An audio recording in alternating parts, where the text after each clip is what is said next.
창세기 44장 1절에서부터 13절까지 말씀입니다. 창세기 44장 1절에서부터 13절까지 말씀 한 절씩 교독하시겠습니다.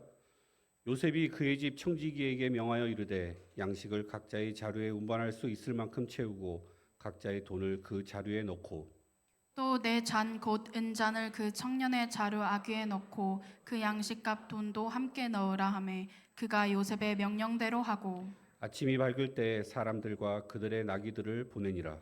그들이 성읍에서 나가 멀리 가기 전에 요셉이 청지기에게 이르되 일어나 그 사람들의 뒤를 따라가서 그들에게 이르기를 너희가 어찌하여 선을 악으로 갚느냐 이것은 내 주인이 가지고 마시며 늘 점치는 데에 쓰이는 것이 아니냐. 너희가 이같이 하니 악하도다 하라. 청지기가 그들에게 따라가서 그대로 말하니 그들이 그에게 대답하되 주여 어찌 이렇게 말씀하시나이까. 당신의 종들이 이런 일은 결탄코 아니하나이다. 우리 자루에 있던 돈도 우리가 가나안 땅에서부터 당신에게로 가져왔거늘 우리가 어찌 당신의 주인의 집에서 은금을 도둑질하리이까. 당신의 종들 중 누구에게서 발견되든지 그는 죽을 것이요 우리는 내 주의 종들이 되리이다. 그가 이르되 그러면 너희의 말과 같이 하리라. 그것이 누구에게서든지 발견되면 그는 내게 종이 될 것이요 너희는 죄가 없으리라. 그들이 각각 급히 자루를 땅에 내려놓고 자루를 각기 푸니 그가 나이 많은 자에게서부터 시작하여 나이 적은 자에게까지 조사하매 그 잔이 베냐민의 자루에서 발견된지라. 함께 읽겠습니다. 그들이 옷을 찢고 각기 짐을 나귀에 싣고 성으로 돌아가니라. 아멘. 아멘. 은잔의 시험이라는 제목으로 오미경 목사님 말씀 증거해 주시겠습니다.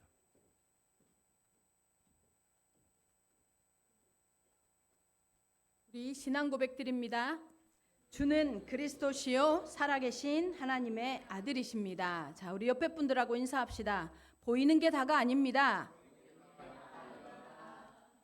다시 한번 영적인 걸 볼 수 있는 눈을 가집시다.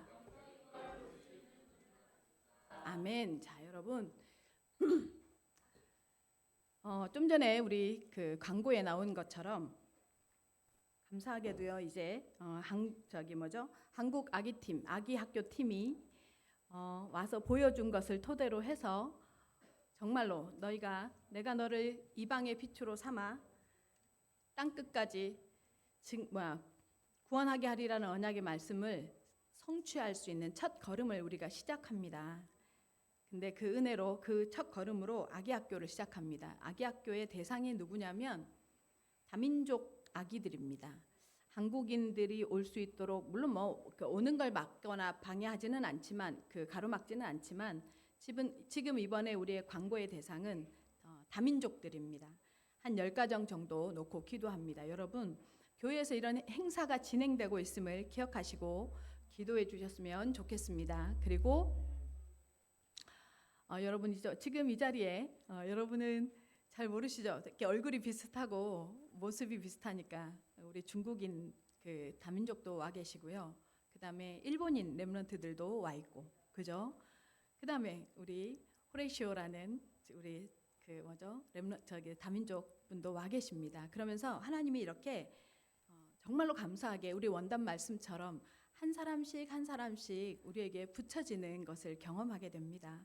여러분 있죠? 이 다민족들이 잘 정착할 수 있도록 기도해 주시고 우리 오클랜드 예원교회가 한국인의 색깔을 벗어갈 수 있도록 기도해 주셨으면 좋겠습니다. 계속 우리가 한국인의 색깔을 내면 그리고 한국인 조직으로 계속 남으면 사실은요 우리가 여기에 살 이유 없죠. 그야말로 뭐요? 밥 먹고 자고 똥 싸려고 이 나라에 온 거잖아요. 그죠? 그러려고 설마 여기에 보냈겠습니까? 한 사람이라도 우리를 통해서 다민족 한 사람이라도 정착한다면 우리 교회 전체의 열매가 될 줄로 믿습니다. 그래서 기도해 주시기 바랍니다. 오늘 본문은요. 이제 요셉이 형들을 보내줬잖아요. 근데 야곱이 또 그거 사러 오라고 하는데 사러 오는데 뭐 해요? 어디로 가요? 어디로 가서 어떻게 해야 돼요? 베냐민까지 데리고 오라 그랬어요. 그래서 베냐민까지 데리고 누구를 하러 와요? 양식을 사러 와요. 이 양식을 사러 오는 이 상황을 이제 이 상황에서 요셉이 뭐 해요? 다시 시험을 해요. 형들을 다시 시험합니다. 막 융성하게 두 번째 막 이 식사 자리를 만들어서 융성하게 대접한 후에 다시 돌려보내면서 시험을 합니다. 왜냐하면 그 식사 자리에서 베냐민에게 뭐예요? 음식의 양을 얼마를 더해줘요? 얼마를 더해줘? 몇 배를 더 줘요. 베냐민에게. 사실은 제가 성경을 읽으면서도 그런 생각이 들었거든요. 야곱 닮아서 요셉도 지 형제만 챙기는 그건가? 이런 느낌이 들었어요. 사실은 죄송해요. 제가 좀 속이 좁아서 그런지 야곱 닮았나? 뭐 이런 생각 있잖아요. 베냐민에게만 너무 많은 음식을 주니까 사실 이게 테스트였어요. 어떤 테스트였냐면 야곱이 요셉을 색동옷을 지어주고 야곱이 요셉에게 더 잘해주는 것 때문에 누가 시기해요? 형들이 시기하잖아요. 그 경험을 그것을 형들이 이전에 그 상태를 가지고 있는지 안 가지고 있는지를 테스트한 거예요. 그럴 수 있잖아요. 그래서 요셉이요 테스트하는데 형들이요 전혀 그런 데에 반응하지 않아요. 시기 질투 때문에 움직이지 않는 게 느껴진단 말이에요. 그러니까 이제 그러면 안심이 됐어. 믿으면 좋은데 요셉은 못 믿겠어. 왜냐하면 워낙 상처가 크니까. 그죠? 그 상처를 어쩔 거예요. 그러니까 뭐 하냐면 요셉이 다시 형들을 시험합니다. 그 시험이 뭐느냐? 은잔의 모함이에요. 제가 순화해서 은잔의 시험이라고 하지만 베냐민의 자루에 은잔을 집어넣어서 누구를 모함해요? 형들을 모함하는 사건을 만듭니다. 그래서 막 형들이 이제 신나서 돌아가는데 뭐해요? 쫓아가서 이 시종들이 쫓아가서 베냐민의 자루에서 무엇을 꺼내요? 뭘 찾아내요? 은잔을 꺼내서 너희는 다 가. 너희는 다 가는데 베냐민만 남아. 베냐민만 내 종이 될 거야. 이 은잔이 찾아지는 자에게는 종이 될 거라 했으니까 베냐민만 남아. 베냐민만 데리고 가려고 하니까 거기에서 이제 이 형제들이 본심이 나와요. 이 형제들의 그 상황의 상태가 나와요. 이것을 보고자 했던 거예요, 요셉이. 어떻게 나오느냐? 유다가 제일 먼저 궁지에 빠진 이 베냐민을 향해서요 탄원을 해요. 탄원을 하면서 뭐 하느냐면 자신들이 이전에 저질렀던 요셉을 향해서 저질렀던 죄까지요 뭐해요? 고백하면서 탄원을 합니다. 그러면서 이 탄원을 신학자들은 뭐라고 하는 줄 아세요? 구약에서 가장 아름답고 찬란한 웅변이라고 말합니다. 그럴 만큼 유다가 베냐민을 아버지에게 데리고 가야 하는 이 상황을요 막 가슴 절절하게 탄원하면서 내가 대신 남을 터이니 베냐민 놔주십시오라고 하면서 탄원을 합니다. 이 탄원이요 나중에 이후에 예수님이 누구의 계보를 통해서 와요? 이 유다의 계보를 통해서 오거든요. 이 탄원이 이날의 이 사건이요 예수님이 유다의 계보를 통해서 예수님이 오는 사건과 무관하지 않을 것이다라고 신학자들은 주장합니다. 그러면서 유다의 이 탄원을 보고 요셉의 마음이 많이 녹아요. 요셉의 마음이 많이 녹고 뭐예요?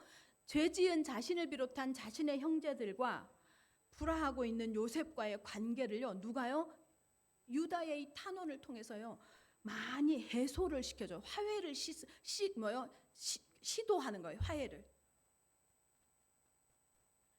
그러면서 자신을 내어놔버려요. 다른 사람 말고 베냐민 말고 내가 아버지한테 내 자식을 내어놓고 나를 내어놓고 약속했으니 내가 죽겠습니다. 내가 종이 되겠습니다. 이러면서 자신을 희생합니다.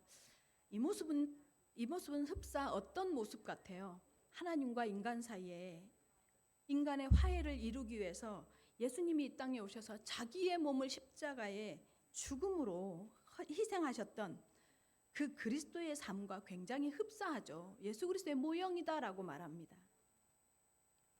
이런 사건을 통해서요. 그러니까 지금 요셉과 하나님의 합작품이거든요. 요셉하고 하나님이 지금 요셉의 형제 12명의 형제들을 버렸어요? 요셉을 팔았기 때문에 버렸어요? 안 버려요. 성도 여러분 기억하세요. 하나님의 백성은요, 어떤 실수를 해도 하나님은 버리지 않습니다. 목사가 실수하죠. 장로도 실수하고 권사도 실수합니다. 그러면 사람들은 말합니다. 어떻게 목사가? 목사인 나도 어떻게 목사가라고 말합니다. 그렇습니다. 판단할 수 있고 정죄할 수 있습니다. 근데 여러분, 하나님은 안 버립니다. 안 버립니다. 대신 가르치시고 반드시 그 죄를 드러내시고 가르치십니다. 드러내십니다. 그리고 가르치십니다. 왜입니까? 하나님이 보고 있다는 걸요. 너희가 사람은 속였어도, 사람에게는 변명할 수 있어도 하나님은 보고 계시다는 걸요. 드러내시기 위해서요. 죄도 드러내십니다. 그래서요, 이 사건을 통해서 뭐요? 요셉과 하나님이 뭐 하느냐면 형들의 죄를 드러내는 것, 죄만 드러내서 너 잘못했지, 너 틀렸잖아, 너 실수했잖아, 이 얘기 하려고 하는 거 아니에요. 우리 집에 세진이라는 랩런트가 있어요. 세진이한테 제가 야단칠 일이 있으면요, 이만큼 올라왔다가 누르고 세진아, 이렇게 하면 안 되지 않을까? 이렇게 이제 얘기를 해요. 그러면 이 친구는 자기가 혼나고 있다는 것을, 어조는 다르지만 목사님이 지금 아주 낮은 어조로 부드러운 어조로 말하지만 목사님이 나한테 말하고 있다는 거 알아요. 알아서 얼굴이 확 긴장을 하는 게 제가 보여요. 확 긴장해. 그럼 제가 웃어줘요. 왜 그러냐면요. 왜 그걸 말해주냐면 화해시켜 주려고 그래요. 마음을 편하게 해줄. 어떤 실수를 했거나 부족한 모습이 보였을 때 너 그거 했어? 하고 지나가지 않아요. 풀어주는 거예요. 다시 말하면 하나님께서 이 형들한테 왜 이 사건을 들추어내시느냐면, 보고 있었는데 제가 보기에는 이거 꺼야 할 것 같아요. 이거 너무 많이 계속 윙윙거리고 지금 울리니까 제가 이걸로 할게요.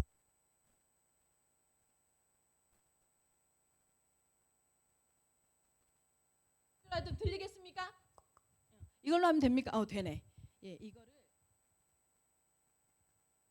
하겠습니다. 이제 들리죠? 잘 들리. 이게 굉장히 소리가 윙윙거려서 하나님께서 형제들의 죄를 들추어서 뭘 하길 원하시냐면, 알고 있어. 그러나 정죄를 하는 게 아니라 알고 있기 때문에 내가 너희를 용서해. 이거를요, 화해시키기 위해서 은잔을 이용해서요. 은잔의 그 모함을 이용해서 형제들을 들추어내시는 겁니다. 살리기 위해서 들추어내십니다. 사실은요, 성도 여러분, 하나님께서 우리에게 또 형들에게 이런 들추어내심의 과정이요. 성도들은 착각해요. 사람들은 착각해요. 뭔가 실수를 했는데, 뭔가 부족한 행동을 했는데, 그것을 막 사람들이요, 들추어내고 말하고 이래야 그 사람이 회개할 거라고. 아니에요. 막 지적질해서 회개하는 게 아니에요. 들추어내면서 뭘 하기를 원하시느냐면 자신을 보기 원하셨던 거예요. 형들이 자신들을 보길 원하셨어요. 은잔을 훔치지 않았는데 훔쳤다고 억울한 지경에 몰아넣고, 누가 똑같은 억울한 경험을 당했어요? 요셉이 억울한 경험을 당했을 때 어떤 마음이었을지를 경험시켜요. 그리고 그 경험을 통해서 뭐 해요? 하나님께서 너희를 지금까지 보고 있었지만 기다렸어 라고 하나님이 그 마음을 풀어주기 위해서 상황을 이용하십니다. 우리에게도 마찬가지예요, 여러분. 우리에게도 하나님, 우리가 실수하죠. 바로 말하지 않아요. 기다리세요. 어떤 하나님께서 그 내용을 들추어서 말할 때 내가 잘못했구나라고 내가 먼저 인식할 수 있도록 기다리십니다. 그것 때문에 요셉이 쓰임 받는 겁니다. 그것 때문에. 이것도 문제가 있습니까, 좀? 그것 때문에 하나님께서 뭐예요? 기다리십니다. 그리고 또 한 가지, 성도 여러분, 우리는요,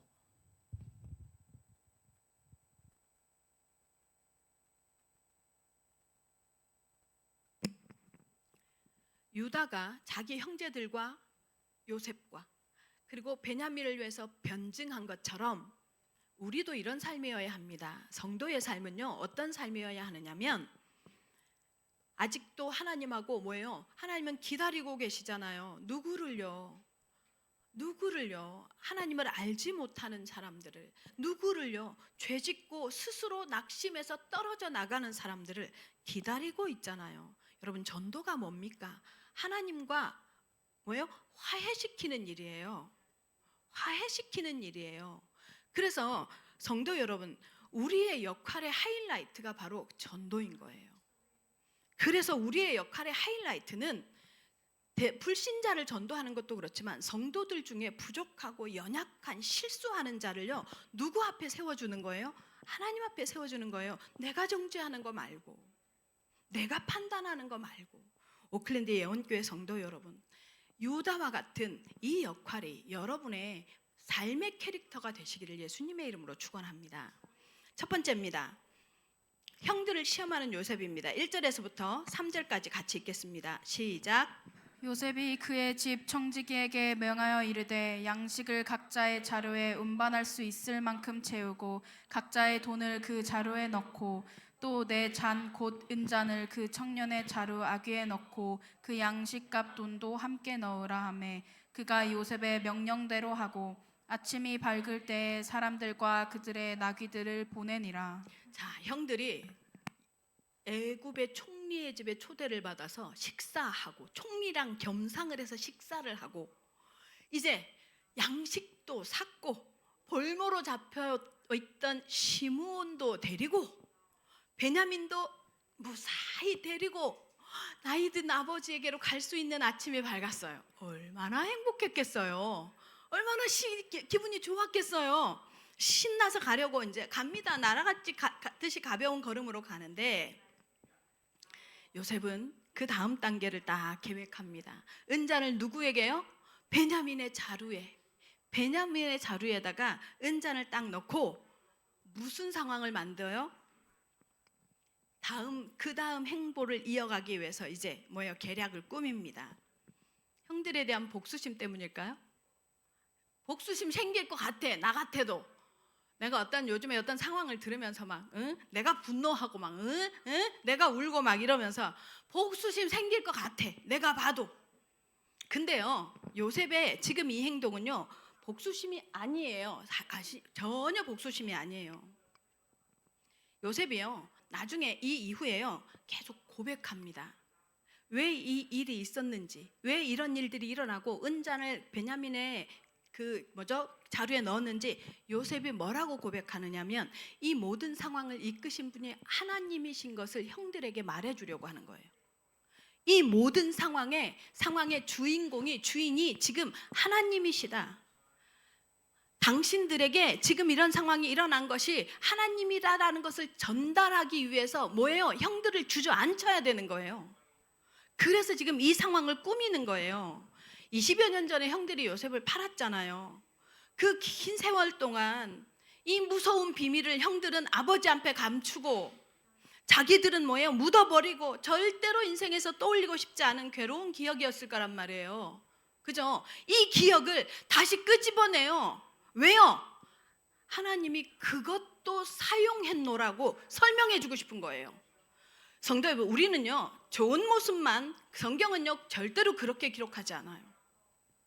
좋은 것만 기록하지 않아요. 행복한 것만 기록하지 않아요. 그래서 세상 사람들이 성경을요, 영적인 눈을 열리지 않으면 절대로 이해하지 못해요. 어떻게 남의 마누라를 빼앗아서 빼앗는 왕을 최고의 왕이라고 마음에 합한 자라 하느냐 말이에요. 성경은요, 무엇을 목적으로 해서 가고 있는 거예요. 그 무엇이 뭐예요? 인간의 실수, 인간의 연약함, 인간의 부족함을 통해서도 뭐요? 개인은 십자가 앞에 몰아넣고 개인은 예수 그리스도 앞에 내가 진짜 이런 죄인이구나를 깨닫게 하고, 그러나 하나님의 역사는 무엇을 향해 가게 돼 있어요? 하나님의 원래 언약이신 구속사를 성취해가는 방법으로 사용해요. 방법으로. 그래서 그거가 지금 요셉의 목적이에요. 형들에게 뭐예요? 이걸 알려주는 거예요. 이거 하나님이 만들어가는 작품이다. 이거를. 그러면서요, 요셉이요, 다음 장면에서 이 내용을 쭉 설명합니다. 자, 4절에서 5절 읽겠습니다. 4절 5절 시작.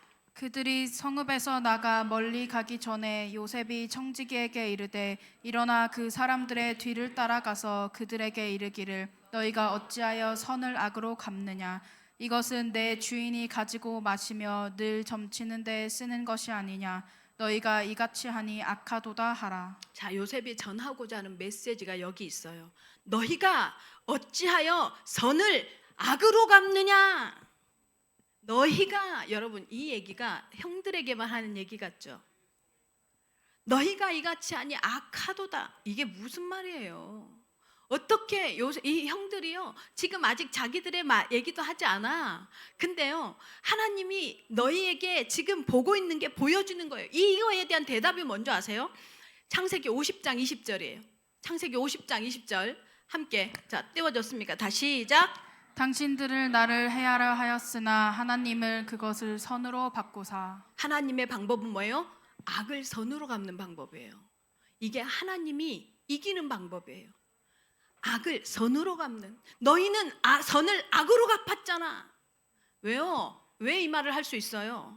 지금 이 상황도 그렇지만 요셉이 형들을 찾아갔던 이유가 뭐예요? 아버지 심부름으로 먹을 거 갖다 주러 갔던 거잖아요. 근데 잡아서 팔아버린 거잖아요. 근데 뭐예요? 지금 같은 얘기를 하고 있는 거예요. 너희는 언제나, 인간은 그래요. 인간은요, 하나님이 우리에게 그리스도를 주셨고 그 그리스도가 우리 인생의 방법이고 우리 인생 모든 문제의 해결자고, 그리스도만 따라가면, 그리스도만 믿으면 운명, 사주팔자, 저주, 재앙 모든 것에서 빠져나올 수 있어서 그리스도를 줬는데, 그리스도를 십자가에 못 박은 게 인간이잖아요. 그리스도를 십자가에 못 박은 게 히브리 사람이기만 해요? 로마인이기만 해요? 아니요, 우리도 매일 그리스도를 십자가에 못 박잖아요. 어떻게 못 박아요? 그리스도가 우선이 되지 못해요. 그리스도만 답이라고 생각하지 않아요. 그리스도만 뭐요? 따라가는 삶을 살지 않아요. 그게 십자가에 못 박는 거예요. 그런데 하나님은 뭐예요? 그런 우리의 선택도 선을 뭐예요? 악을 선으로 갚아버리세요. 할렐루야. 여러분이 믿는 하나님을 찬양하시기를 예수님의 이름으로 축원합니다. 하나님은요, 우리의 악도요, 우리의 불평도요, 우리의 약함도요, 우리의 실수도요, 뭐예요? 선으로 갚아버릴 능력을 가지고 우리를 선택했습니다. 이걸 믿으시기 바랍니다. 자, 이렇게 쫓아와서 너희가 왜 선을 악으로 갚느냐고 추궁하니, 형들의 대답 좀 보세요. 9절 읽겠습니다. 9절 시작. 당신의 종들 중 누구에게서 발견되든지 그는 죽을 것이요 우리는 내 주의 종들이 되리이다. 이게 무슨 말이냐면요, 신의 이름을 걸고 맹세합니다. 지금 당신들은 우리가 믿는 여호와 신을 신성 모독하는 겁니다. 이게 말이 되냐고, 우리는 절대로 그런 사람들이 아닙니다라고 자신들의 결백을 주장하는 겁니다. 12절. 자, 그러고 나니 12절 시작. 그가 나이 많은 자에게서부터 시작하여 나이 적은 자에게까지 조사하매 그 잔이 베냐민의 자루에서 발견된지라. 자, 나이 많은 사람이 누군지를 얘네들이 어떻게 아냐고요. 그죠? 근데 나이 많은 사람부터, 여기서 이 연장자로부터 시작한다는 게 굉장히 중요한 내용이 있어요. 나이 순이 아주 중요해요. 여러분, 한국 사람들은 특히 관계를 하는데 이 나이 되게 중요해요. 저기 영어권은요, 같이 이름을 부르잖아요. 그죠? 근데 한국 사람들은 뭐예요? 어른 이름을 불렀다가는 이놈의 새끼, 버르장머리 없는 새끼 난리 나죠. 근데요, 한국 사람은 그래요. 심지어 한국 사람은 어떤 줄 알아요? 막 멱살 잡고 막 묵어 때문에 이렇게 아구 다툼이 나가지고 막 싸우다가도 결국 뭐 해요? 너 이 새끼 몇 살이야? 너희 놈 몇 살이야? 이게 얘기했어요. 나이로 어린 놈이 건방지게 막 이러면서 싸움을 나이가 왜 나냐고, 본질만 갖고 싸울 일이지. 그죠? 그러니까 한국 사람은 나이가 아주 중요해요. 근데 지금 여기 왜 이렇게 나이를 들먹이는 줄 아세요? 왜 연장자로부터? 나이가 많다 이 말은요, 권위를 상징하는 거예요. 권위를 상징해요. 이 권위와의 관계가 잘 되는 사람이 한국 사회 같은 경우에서는 뭐 해요? 사회생활을 잘해요. 그죠? 근데 이 권위가 왜 권위가 맞물려 있느냐? 바로 책임지는 나이가 된 거예요. 나이가 들었다, 나이가 많아졌다, 이 말은 뭐예요? 책임과 연결되어져 있는 거예요. 그래서 나이가 어린 사람들은 뭐예요? 책임질 일이 많지 않지만 나이가 어르신들일수록요, 많은 사람들일수록 말에도 책임을 져야 하고 자신의 행동에도 책임이 나오고 살아온 삶에서도 책임이 나와요. 정말로. 그리고 이제 부모가 됐다, 이 말은 뭐예요? 내 자녀 앞에서 내 인생에 책임을 지는 거거든. 그래서 나이가 들어가는 걸 사실 무서워요. 그래서 성경은요 이렇게 말해요. 흰머리 앞에 머리를 숙이라고 해요. 흰머리를 가진 어르신 앞에 머리를 숙여요. 그래서 교회 안에서 어른을 대접한다, 이거 뭐예요? 권위를 인정하고 그들의 책임을 인정하고 존중하는 거예요. 교회 안에 장로라든가 권사님들이라든가 이 말을 우리가 따라가는 게 바로 그런 의미거든요. 더불어서 여러분 생각해 보세요. 우리 젊은 세대들 한번 생각해 보세요. 여러분 나이 들어 봤어요? 아무나 나이 먹나? 나이 들어 봤어요? 난 젊어 봤는데. 저는 젊어 봤어요. 근데 그래서 뭐요? 나이 든 사람을 존중해요. 이 순서를요 그대로 따라서 형들 뭐예요? 문을 열어보는 거예요. 자료를 열어보는 거예요. 이 과정을 통해서 뭐 하느냐 요셉이 그 안에서 자루 안에서 뭐예요?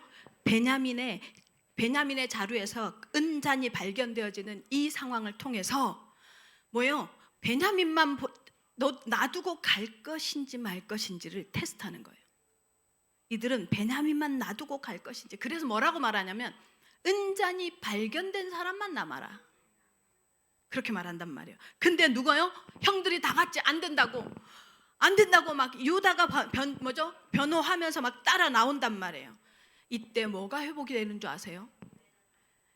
형들과 요셉 사이에 가로막혔던 그 관계가요, 그 벽이 무너지는 거예요. 이들이 예전에 나를 대했던 그 형들이 아니구나라는 게 무너지는 거예요. 더불어서 또 한 가지 목적이 있어요. 지금 양식을 사갖고 가도 또 다시 와야 하잖아요. 다시 말하면 지금 양식을 사갖고 가는 이 수준으로 이 기근을 해결 못한다는 거예요. 어떻게 해야 되는 거예요? 옮겨와야 하는 거예요. 이게 무슨 말인 줄 아세요? 요셉이 다스리는 나라로 와야 형들이 보호받고 살 수 있는 거예요. 이 말은 무슨 말이에요? 하나님의 나라 안으로 들어와야, 그리스도가 통치하는 그 나라 안으로 돌아와야 이 말이에요. 하나님이 다스리고 하나님의 법이 통하고 하나님의 말씀이 통하는 그 안으로 들어와야 기근이 문제가 되지 않는다는 소리예요. 그래서 불러들이는 거예요. 그리스도가 다스리는 그 나라로, 요셉이 다스리는 그 안으로 다 불러들이는 거예요. 오클랜드 예원교회 성도 여러분, 왜 복음을 말하는 줄 아세요? 왜 예수를 자꾸 강조하는 줄 아세요? 돈 많으면 되잖아요. 권력 있으면 되잖아요. 살아가는 갈 때 보면, 그죠? 건강하면 되잖아요. 근데 왜 자꾸 교회는 그리스도를 말하는 줄 아세요? 그리스도만 뭐예요? 창세기 3장에 하나님을 떠났던 인간, 원래 인간은요 하나님의 형상대로 창조됐잖아요. 어떤 형상요? 내 모습이요? 여러분 여자들 내 모습으로 살려고 하면 죽으려고 하는 사람 많을걸요. 그렇지 않아요? 우리 민영이가 교회를 왔는데 수요일날 우리 그 수요일날 예배드리러 이제 훈련 받으러 오신 우리 그 성도들이 막 청년들이 그러는 거, 아이돌 같대. 너무 예쁘다고 아이돌 같대. 저 정도 외모는 돼야지 살고 싶잖아요. 그죠? 외모 말고 영이요. 육신을 움직이는 뭐요? 우리의 영이 하나님의 형상대로. 그 하나님의 형상이라는 게 뭐예요? 영을 가졌다는 소리예요.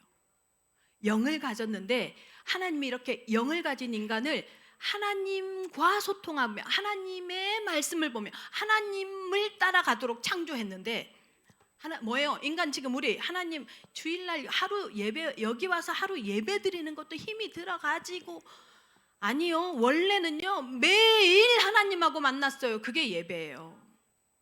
에덴 동산에서는요. 매일 하나님과 뭐예요? 소통했어요. 그게 예배예요.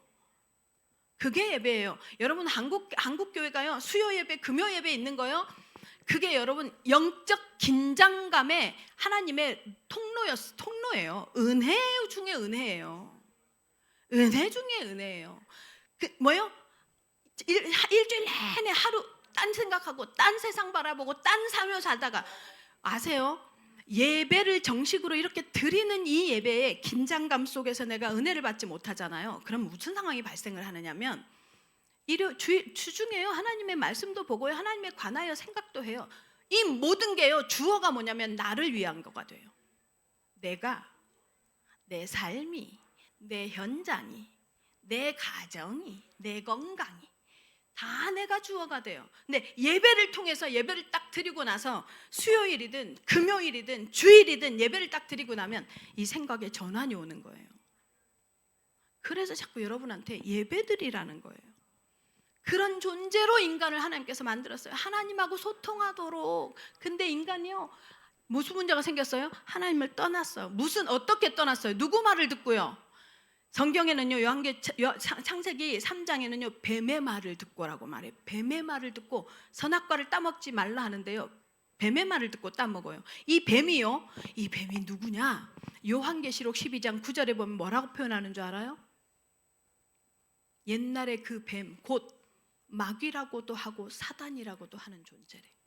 마귀랑 사단이랑 이름이 같은 의미예요. 같은 존재예요. 하나님을 향해서 나쁜 짓을 하고 대적할 때는 사단이라고 표현해요. 그리고 이 사단이 사람을 향해서 노략질하고 사람을 방해하고 사람을 향해서 뭐요? 괴계를 부릴 때는 마귀라고 표현하는 거예요. 이해돼요? 그래서 성경에 곧 사단이라고도 하고 마귀라고도 하는 존재의 말을 들어요. 다시 말하면 뱀의 말을 들은 것 같은데 누구의 말을 들은 거예요? 사단, 마귀의 말을 들은 거예요. 그래서 선악과를 따먹게 된 거예요. 이걸 먹는 순간 하나님과 멀어지는 거예요. 그죠? 하나님과 멀어지는 거예요. 멀어지면서 무슨 상황이 발생해요? 인간은 영적인 존재이기 때문에요. 영을 누가 장악해요? 사단이 장악해버리는 거예요. 사단이 그 영을 잡아버린 거예요. 그래서 모든 인간이요, 사단 속에 들어갔어요. 그 증상이 지금 이 사람 세상에게 나타나는 증상들이에요. 보이는 대로 먹고 보이는 것을 추구하고 보이는 것만 알고 보이는 것을 뭐요? 보이는 것 때문에 살아가는 것. 이것이요, 마귀의 말을 듣고 살아가는 것, 대가였어요. 근데 하나님이 자기가 만든 존재를 그냥 내버려 두겠어요? 그럴 수 없잖아요. 그래서 하나님께서 뭐 해요? 다시 내 백성을 내가 데리고 올 거야. 방법이 뭐야? 길을 내준 거예요. 하나님과 세퍼레이트 됐던, 멀어져 있던 이 관계에 길을 딱 만들어줬는데 그것이 무엇이냐? 예수님이에요. 예수님이 뭐 해서요? 십자가에서 내 생명을 구원하기 위해서 자기 생명을 십자가에 대속물로 내주신 거예요. 오늘 유다처럼 대속물로 내주고 뭐라고 하느냐면 그 생명 나에게 줘, 이렇게 말하는 거예요. 그 생명 나에게 줘, 내 거 줄 테니, 이 얘기하는 거예요. 이해돼요? 그렇게 해서 하나님께서 예수님을 우리 인간에게 보내주셨는데 이 예수님이 뭐가 되어져요? 길이에요. 예수님이 뭐예요? 진리예요. 예수님이 뭐 하는요? 생명이에요. 뭐예요? 왜요? 왜 생명이에요? 하나님께로 가야만 다시 인간이 살 수 있거든. 하나님께로 갈 수 있는 길이 누구예요? 예수님이에요. 그럼 뭐 해서요? 십자가에서 죽으셔서. 그래서 그 이름을 그리스도, 그 직분을 행하신 것을 그리스도 하셨다라고 말하는 거예요. 예수님이 그리스도 하신 거예요. 아멘. 그래서 우리 교회에서 뭘 얘기해줘요? 하나님을 향해서 신앙하되 누구를 제대로 알아야 된다는 얘기예요? 예수님이 그리스도인 걸 알아야 된다는 거예요. 아멘. 예수님이 그리스도, 이 말은 무슨 말이에요? 하나님을 떠나게 됐던 우리에게 길이 되어주신 분, 이 소리예요. 하나님이 우리가 안 떠나고 싶었는데 사단에 의해서 또 떠났잖아요. 그래서 사단을 이기신 왕으로 오신 분, 그리스도라는 말에는 그 의미가 포함되어져 있어요. 그리고 뭐예요? 사단에게 장악되어져서 우리가 하나님을 거역한 걸 뭐라고 하느냐? 원죄라고 해요. 이 원죄 때문에 우리가요 죄인이 되어진 거예요. 죄인이. 이 뉴질랜드에서는 무슨 시민권 그 권세 자격을 가지고 있어야 돼요. 이 땅에서 살아가는 자격을 갖고 있어야 되는데 그게 비자야. 학생 비자. 우리 세진이, 민영이, 우리 고매는 학생 비자. 그다음에 또 우리 누구지? 일본 링카 뭐예요? 학생 비자. 학생 비자 받아서 여기 와 있는 거잖아요. 또 영주권 또는 시민권, 그죠? 아니면 워킹 홀리데이 이런 비자를 받아서 여기에 머물고 있는 거예요. 그죠? 근데 비자 기간이 끝났는데 여기 계속 있어. 나는 아무 죄도 안 저질렀는데 뭐가 되는 거예요? 불법 체류자, 죄인이 되는 거예요. 죄인이 되는 거예요. 그러면 무슨 말이에요? 내가 죄를 지어서 죄인이에요? 아니요. 신분이 죄인이야. 원죄가 바로 그거예요. 신분이 사단에게 소속된 죄인이에요. 신분이. 그래서 이 신분 문제는 누구만 해결할 수 있어요? 사람의 착한 행실로도 해결 못해요. 알았어요? 지식으로도 해결이 안 돼요. 학벌로도 해결이 안 돼. 돈으로도 해결이 안 돼. 권세로도 해결이 안 돼. 오직 무엇만 해결돼요? 사단에게 잡힌 문제니까 사단을 결박할 수 있는 존재로만 해결되어지는데 그게 누구예요? 예수? 민영아 누구? 그리스도. 맞아. 그리스도. 예수 그리스도만 해결할 수 있어요. 그 그리스도를 지금 이 시간 내가 목사님 따라 기도하면서 마음에 영접하면 나도 뭐가 되는 거예요? 사단의 손에서 해방되는 거예요. 지금 살아계신 하나님, 영어는 같이 하세요. 영어하고 중국어는 같이 하세요. 지금 중국어는 난 지금 안 해도 되고 영접한 친구니까 영어는 지금 저랑 같이 하시기 바랍니다. 그 전도사님의 영접 기도를 하시면 됩니다. 살아계신 하나님, 지금 이 시간에 예수님을 그리스도인 줄 알아서 내 마음에 내 인생에 영접합니다. 지금부터 하늘나라 갈 때까지 하나님의 자녀로 신분과 권세를 누리고 살게 하옵소서. 이 땅에서 나도 복음 말하는 전도자로 살게 하옵소서. 예수 그리스도의 이름으로 기도합니다. 아멘. 맞아요. 공기처럼 예수는요 이렇게 편안하게 아주 자연스럽게 우리에게 들어옵니다. 아멘. 우리 오늘 온 그 새로운 그 후대들이 이 복음이 자신도 모르게 이제 작용되어지는 체험을 하기를 예수님의 이름으로 축원합니다. 맞습니다. 그래서 우리 인간에게요 하나님께서 하나님의 법이 통하고 하나님의 말씀이 통하는 그 안으로 들어오라는 거였어요. 요셉의 이 음모가, 요셉의 이 계략은, 요셉의 이 은잔의 모함은 뭐예요? 하나님의 안으로, 하나님의 나라 안으로 들어오라는 거예요.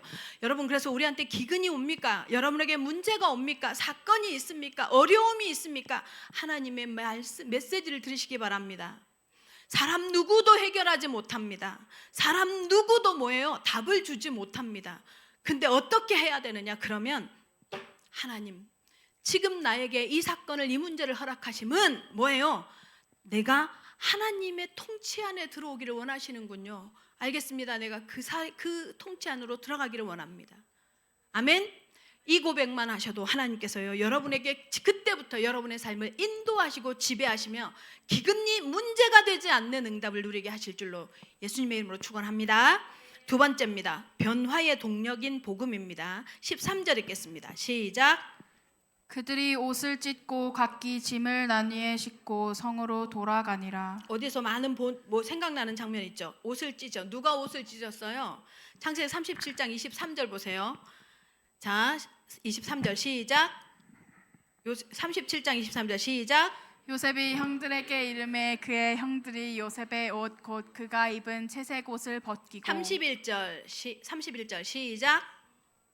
31절 제가 드린 시작. 그들의 요셉의 옷을 가져다가 숫 염소를 죽여 그 옷을 피에 적시고 32절 시작.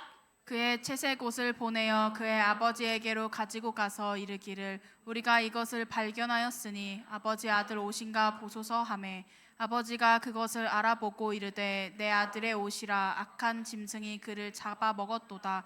요셉이 분명히 찢겼도다 하고. 요셉이 찢겼어요. 요셉의 옷이 찢겼어요. 자, 그런데요, 이게 요셉의 옷이 찢긴 것 때문에요, 어떤 일이 일어나느냐? 창세기 37장 34절에요. 있습니까? 안 줬죠? 제가 다시 넣어서. 자기 옷을 찢고 굵은 배로 허리를, 야곱이 자기 옷을 찢고 굵은 배로 허리를 묶고 이렇게 표현해요. 야곱이 옷을 찢어요. 요셉이 죽은 것을 듣고 야곱이 뭐해요? 자기 옷을 찢어요. 결국 누구의 옷까지 찢기냐? 야곱의 옷까지 찢겨요. 자, 그런데 오늘 또 누가 뭐죠? 옷을 찢어요? 형제들이 자기들의 옷을 찢어요.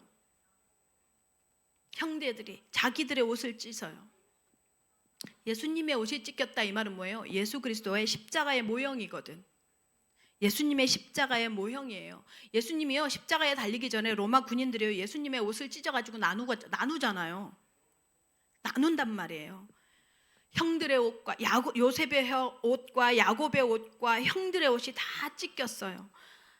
이 말은 무슨 말이냐? 하나님께서요, 이 말을 왜 이 찢김을 얘기하느냐? 여러분, 우리가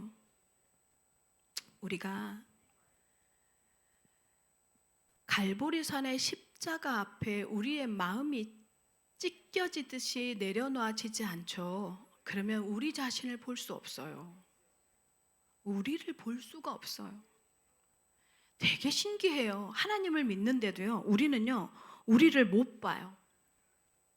예수 그리스도의 십자가를 맞닥뜨리지 않는 이상 교회를 백날 다녀죠. 좋은 말을 들어도, 아니 복음을 깨닫는다 하면서도요, 막상 문제나 사건이 오면요, 복음으로 해석하거나 복음으로 행동하지 않아요. 그 복음이라는 게 뭔데요? 예수 그리스도의 십자가의 죽으심과 부활이 복음이에요. 내가 예수 그리스도의 십자가 앞에 나를 봐야 돼요. 십자가 앞에서 나를 보면 뭐예요? 억울할 것도 없고요. 야, 나 본질이 죄인이었구나, 이게 보이거든요. 그래서 사람에 대한 판단이 안 돼요. 사람에 대한 기준이 달라져요. 예수 그리스도의 십자가 앞에.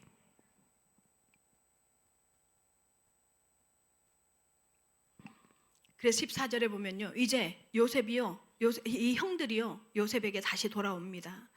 돌아와서 지옥의 시간표죠. 이제 자기들의 생각에 요셉과 맞닥뜨리는 이 상황이요, 지옥의 시간표예요.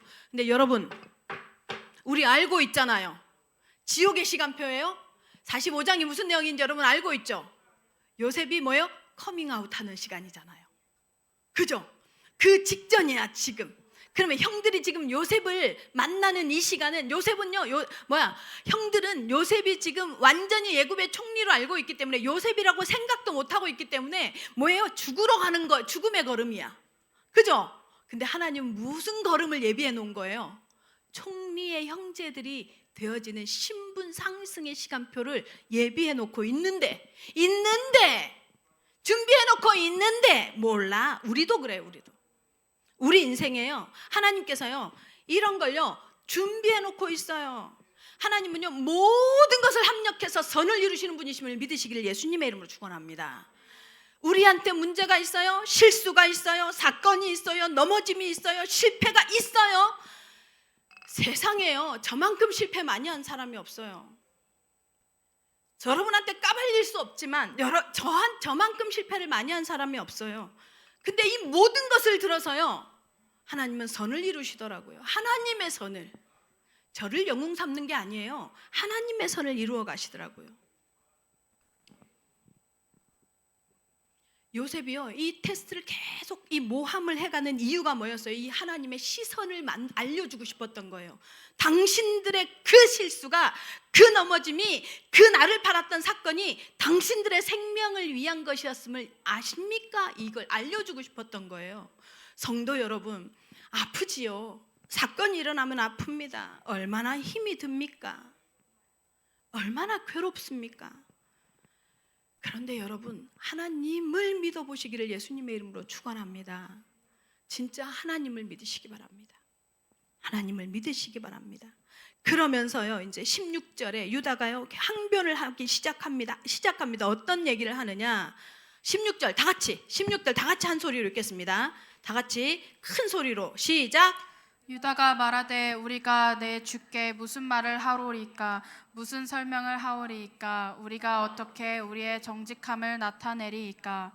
하나님이 종들의 죄악을 찾아내셨으니 우리와 이 잔이 발견된 자가 다 내 주의 노예가 되겠나이다. 무섭지 않아요? 하나님이 뭐라고 말해요? 하나님이 나의 죄를 이런 말 하는 거예요. 하나님이 우리 형제들이, 우리 10명의 형제들이 요셉에게 했던 그 죄를 뭐예요? 찾아내셨다고 말하는 거예요. 억울한 분 계십니까? 반드시 하나님이 찾아내실 줄을 믿으시길 예수님의 이름으로 축원합니다. 이 억울한 상황 속에서요, 자신들이 지금 은잔을 분명히 훔치지 않았어요.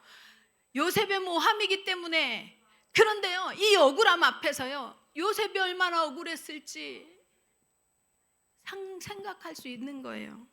그래서 사람은요, 당연히 경험해 봐야 알아요. 함부로 말할 수 없어요. 그래서 이들이 얼마나 힘들었겠어요.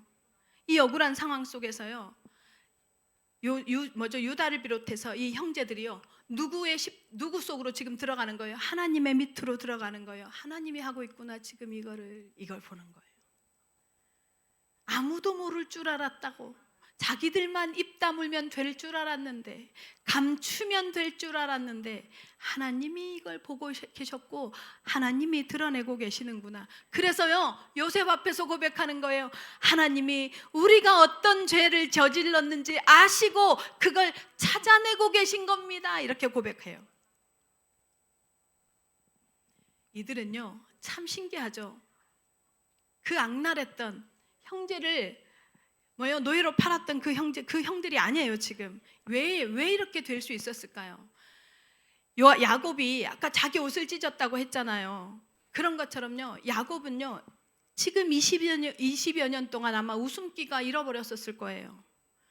예를 들어서 우리 지금 나인이 있고 다움이 있고 로움이 있잖아요. 아이들. 이 아이들 중에 누군가 하나가 뭔가가 정말, 예를 들어 우리 중에서 사라진다고 생각을 해보자고요. 뭔가 사고 때문에, 아니면 예를 든다면 부모들도 그렇지만 우리의 마음에 계속 그게 잔류할 거예요. 근데요, 부모가요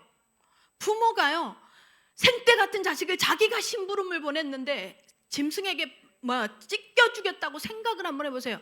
웃을 수가 있겠어요? 먹을 수가 있겠어요? 그 모습을 또 형들은 그 옆에서 뭐해요? 계속 지켜보는 거예요. 지켜보면서 우리가 무슨 짓을 한 거지? 미쳤구나. 우리가 사단에게 씌였구나. 여러분, 사단에게 씌인 사람은요, 자신이 씌인지 몰라요. 그 행동을 계속하고 있는 그때에는요, 몰라요. 근데요, 어느 날요, 정신이 돌아와요. 돌아와서 보면 내가 지금 무슨 짓을 한 거지가 생각나는 거예요. 온 집에 웃음기가 사라졌던 그 가정, 아무도 저 밑바닥에 감추어졌던 이거, 숨기고 싶었던 것을 들추고 싶지 않았었는데 기가 막히게 이 억울한 상황을 통해서 하나님이 드러내시는 거지. 하나님이 우리의 죄악을 찾았습니다. 이렇게 표현하는 거예요. 미리 내놓으시기 바랍니다. 하나님이 찾아서 들추내지기 전에. 알고 있으십니까, 여러분? 하나님은 보고 계십니다. 하나님은 알고 있습니다.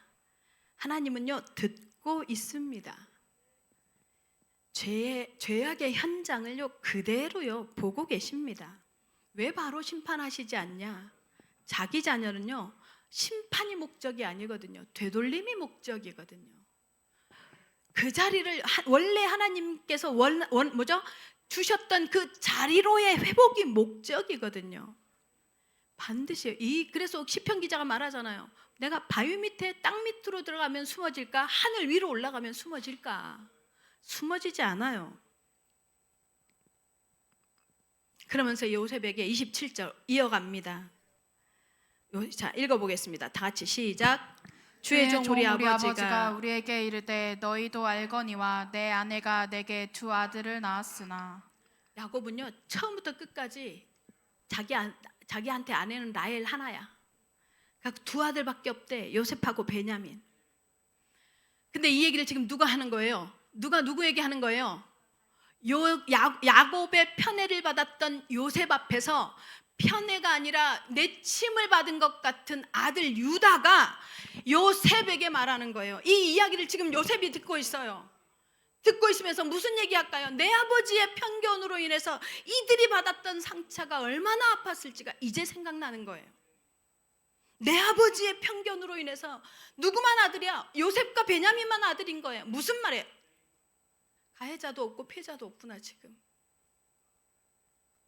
이들이 이렇게 할 수 있었던 하게 된 이 배경이 있었구나. 지금 야곱이요 아버지의 얘기를 요셉 앞에서 하고 있는 거니까 형들의 아픔이 이해되어지는 거예요. 요셉에게 모진 풍파와 험한 세월 속에 자기가 살아왔지만 지금 뭐요? 자기가 파놓은 함정, 요셉 자신이 파놓은 함정에서 내가 자기가 누구인지도 모르고 그 대국의 총리니까 내 목숨을 왔다 갔다 할 수 있는 사람이니까 좌지우지할 수 있는 사람이니까 그 앞에서 바들바들 떨면서 그런데 자기 아버지가 어떤 분인지를 얘기하고 있는 요셉을 그 야곱을 요셉이 보면서 유다를 요셉이 보면서 무슨 생각이 들었겠어요? 야, 인간이 이런 존재구나. 처음부터 인간은 가능성이 없는 존재구나. 피해자도 가해자도 없구나. 나는 피해자인 줄 알았는데 철저하게 나만 억울한 일을 당한 줄 알았는데 이들도 이거였구나. 이게 보인 거예요. 요셉에게. 무슨 생각을 했겠어요? 무슨 생각을 했겠습니까? 요셉의 마음이요 흔들리고 변화되어지는 놀라운 계기가 됩니다. 그리고 형들에 대한 모든 의구심이 풀립니다. 성도 여러분, 우리 주변에 실수하는 사람들이 보이죠. 우리가 속해 있던 단체로 인해서 여러 우리가 이런 아픔들도 이게 소식들도 들었습니다. 제가 막 전화도 오고 막 실제로 자기가 본인인 사람이 저한테 연락도 오고 이런 거를 하면서 제가 그 생각을 했어요. 그러면서 막 또 기자회견을 한다 막 어쩐다 막 얘기가 나오고 이래서 제가 그런 얘기를 했어요.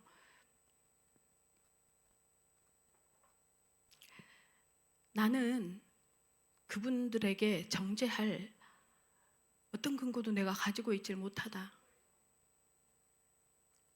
그분들의 메시지는 듣지 않는다. 그렇지만 그분들을 인간적으로 정죄하고 그럴 자신이 나에게는 없다. 왜냐하면 나도 그분들보다 더한 생각을 하고 살기도 했거든. 그래서 그럴 수 없다. 그러면서 제가 마음에 이런 결심을 하나 했어요. 실수하는 자를 위로할 것이다. 넘어지는 자를, 약한 자를 세울 것이다. 손가락질하고 돈을 던지고 아니면 또 반대로 변명하고 옹호하고 우리는요 끊임없이 육신적인 판단만 하거든요. 그런데 그의 영적 상태를 위해서 기도해 줄 것이고 기도해야 하겠다. 그래서 제가 기자회견을 하는 어떤 분 하려고 막 얘기 준비하고 있는 어떤 분에 대한 다행히 제가 잘 아는 친구가 그분하고 절친 아주 가까운 관계를 맺고 있다 하길래 그분하고 통화를 하면서 제가 그 얘기를 했어요. 뭐하러 그런 악한 자리에 서 있냐? 뭐하러 그런 자리에 있으려 하냐? 하지 마라. 다행히 진짜 그게 무산되어졌는데요. 여러분, 파헤치고 들추면 회개합니까? 그 사람이 파헤치고 비판하고 정죄하면 그 사람이 돌아섭니까? 목적이 살리는 것이 목적이면요, 비판 정죄가 아니에요. 뭡니까? 복음이 그에게 전달되어지도록 전해주는 거예요. 복음만 사람을 바꿀 수 있습니다. 결국 요셉의 마음이 바뀝니다. 물론 하나님의 계획을 알았던 거 여러분 알고 계시죠? 오랫동안 메시지를 들었으니까. 그리고 그가 복음을 들었을 때 실수한 그들이, 실수한 그가, 실수한 그 사람이, 실수한 그 목회자가, 실수한 그 장로가 복음 앞에 섰을 때, 십자가 앞에서 온 마음으로 하나님의 예수 그리스도의 십자가를 맞닥뜨렸을 때, 그때요, 사람이 정죄해서가 아니에요, 자신을 보게 되는, 은혜를 누리게 되는 거예요. 그래서 그것만 기도해 주는 거예요. 그래서 여러분, 한 번도 인생에요, 십자가에 맞닥뜨려야 할 사건이 없는 인생, 불쌍한 사람이에요. 사실은 철저하게 내가 무너지는, 그래서 십자가만 필요한 상황이 오지 않는 인생요, 어쩌면요 하나님이 그 인생에 별로 관심이 없는 대상일 수도 있어요. 연약함과 실수 때문에 철저하게 하나님 앞에 설 수 있다면 이거보다 더 큰 은혜가 어디 있습니까? 아멘. 우리 오클랜드 예언교회 성도 여러분은요, 지혜 있기 바랍니다. 지혜로운 사람은 어떤 사람이냐? 잘 파헤치고 잘 가려내고 잘 분별하는 사람이 아니에요. 정말로 지혜로운 사람은요, 상대의 연약함과 실수를 잘 덮어주는 사람이에요. 잘 덮어주는 사람이에요. 그리고 그를 십자가에게로 안내하는 사람인 줄로 믿습니다. 우리 오클랜드 예언교회 모든 성도들은 십자가로 안내하는 사람들 되시기를 예수님의 이름으로 축원합니다. 결론입니다. 비행기 조종사들이 받는 훈련 중에요, 되게 신기한 훈련이 있는 거 아세요? 안경을 끼고 조종 훈련을 하는데, 안경이 어떤 안경이냐면 안개 끼어 있는 것 같이 흐릿한 안경을 끼고 훈련을 받는데요. 왜 그러냐면 비행기가 하늘 위로 날아갈 때 구름 사이를 지나갈 때가 많잖아요. 그러면 앞이 뿌얘지잖아. 그러니까 그럴 때는 무엇만 보고 가야 되냐면 계기판하고 관제탑의 안내말을 따라서 가야 한대요. 그래서 그 안경을 끼고 훈련을 받는데, 조종사가요, 계기판의 수치를 무시하거나 관제탑의 안내를 무시하잖아요. 그러고 살아남는 비행기가 없대요. 그래서 반드시 이 훈련을 한대요. 계기판과 관제탑의 안내를 받는 훈련을 한다는 거예요. 조종사와 관제탑은요, 생사를 그러니까 함께 하는 관계인 거야. 이렇게 붙어서 파트너인 거죠. 그런 신뢰와 마음이 믿음이 생기는 관계인 거죠. 여러분, 우리에게요, 하나님과의 관계가 이런 관계가 되셨으면 좋겠습니다. 우리의 관계가 이런 관계가 됐으면 좋겠습니다. 잠언서 3장 5절에서 6절을 보면, 너는 마음을 다하여 여호와를 신뢰하고 네 명철을 의지하지 말라. 너는 범사에 그를 인정하라. 그리하면 네 길을 지도하시리라 라고 말씀하십니다. 여러분, 성도 여러분, 우리의 삶의 주인공이 누굽니까? 우리를 안내하시는 분이 누굽니까? 우리를 계기판처럼 우리를 이끌어 가시는 분이 누굽니까? 우리는요, 육신의 눈이 가려지고 영적인 눈이 가려지는 게요, 습관이 된 사람들이잖아요. 그냥 삶이 그래, 그죠? 그래서 우리는 반드시 무엇이 필요합니까? 관제탑, 다시 말하면 하나님이라는 말씀이라는 관제탑의 안내가 필요합니다. 하나님의 말씀이라는 안내판, 관제탑을 따라서 인도받으시기 바랍니다. 하나님이 우리에게 원하시는 건요, 진짜 잘 사는 거예요. 우리가 진짜 행복해지는 거예요. 잘 먹고 잘 산다, 이 말이 뭐예요? 왜 육신적으로요? 육신적으로요. 맞아요. 육신적으로도요. 그런데 방법은 뭐냐면 안내판, 계기판, 관제탑을 따라가는 거예요. 관제탑을 따라가는 거예요. 그래서 하나님이요, 우리에게 말씀을 주신 이유가 거기에 있습니다. 말씀으로 인도, 제가 수요일 날 설명했죠. 인도 뭐라고요? 희재야, 인도 뭐라고? 응? 하나님의 인도가 뭐라고? 그렇지, 죄수처럼 팔짱 옆에서 양쪽에서 끼고. 동행 뭐라고요? 등 떠밀고. 그래야 안전하거든. 그래야 안전하거든. 그리고 우리를 하나님께서 말씀을 통해서 우리를 온전케 할 수 있거든. 말씀을 믿는 사람에게는 두려움이 없습니다. 두려움은 형벌이에요.